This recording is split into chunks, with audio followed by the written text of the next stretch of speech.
January 4, 2023, Earth is at perihelion today and closest to the Sun. The evening moon is caught between the bull's horns. 4 planets shine brightly after sundown. Photo caption, Earth globe, photo by Lillardsian. By Jeffrey L. Hunt. Chicago, Illinois, sunrise, 7:18 a.m. CST, sunset, 4:33 p.m. CST. Check local sources for sunrise and sunset times for your location. Times are calculated from the U.S. Naval Observatory's MICA computer program. Sunrise is at its latest time. This continues through the 10th.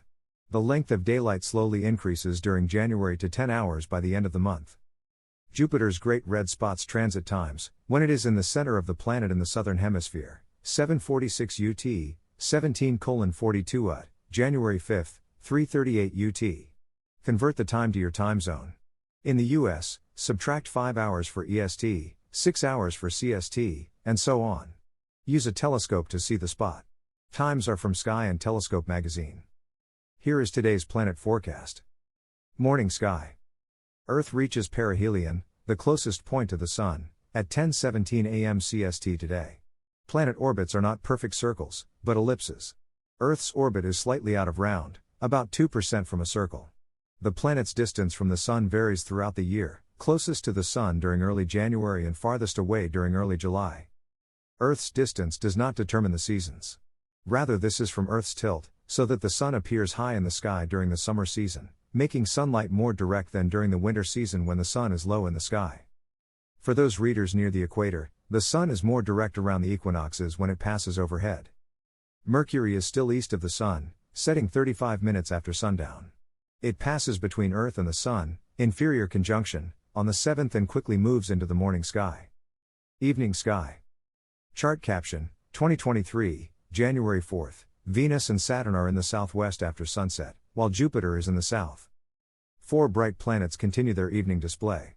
Brilliant Venus continues to make its slow entrance into the southwestern sky after sunset. Look for it about 5 degrees above the horizon at 45 minutes after sundown.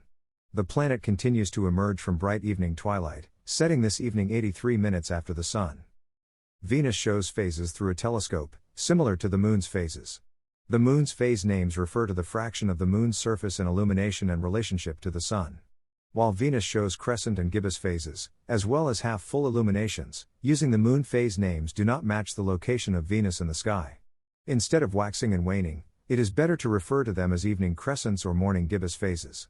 Since the Moon is in the evening sky, that term is best used for the current Venusian phases. While the planet is very low in the sky, it is showing an evening gibbous that is 95% illuminated. Venus is quickly stepping eastward and towards Saturn and Jupiter. The Jovian giants are plodding eastward, while Venus covers about 2 full moon diameters in the sky from night to night. The gap to Saturn this evening is 20.4 degrees. Saturn is to the upper left of Venus and over 20 degrees above the horizon. Look each clear evening to see Venus close in on the ringed wonder. Venus passes Saturn on the 22nd. They look close together in the sky, but Saturn is nearly 7 times farther away than Venus. After the conjunction with Saturn, Venus maintains its eastward pace and begins to overtake Jupiter, passing the Jovian giant on March 1st. From February 20th through March 11th, Venus is within 10 degrees of Jupiter, making a magnificent display of 2 bright planets in the western sky after sundown. Chart caption, 2023, January 4th, the gibbous moon seems caught between the bull's horns. Mars is 8.4 degrees from Aldebaran. Farther eastward, the bright gibbous moon, 96% illuminated, seems to be caught between the bull's horns, Elnath and Zeta Tauri, not a good place to be. The lunar orb is 14.6 degrees to the lower left of bright Mars. The red planet is slowly retrograding in front of Taurus, although the bright moonlight whitewashes the stars from easy view. The planet is 8.4 degrees to the upper left of Aldebaran. Mars begins to move eastward again on the 12th and passes Aldebaran for the 3rd conjunction of a triple conjunction series on the 30th. At 9:38 p.m. CST, when Jupiter is 15 degrees up in the west-southwest, the Great Red Spot is visible through telescopes in the center of the planet in the southern hemisphere. When the planet is at this altitude, height above the horizon, the atmosphere tends to make the view blurry and shaky. Telescopic sky watchers farther westward see the planet higher in the sky and in clearer, settled air.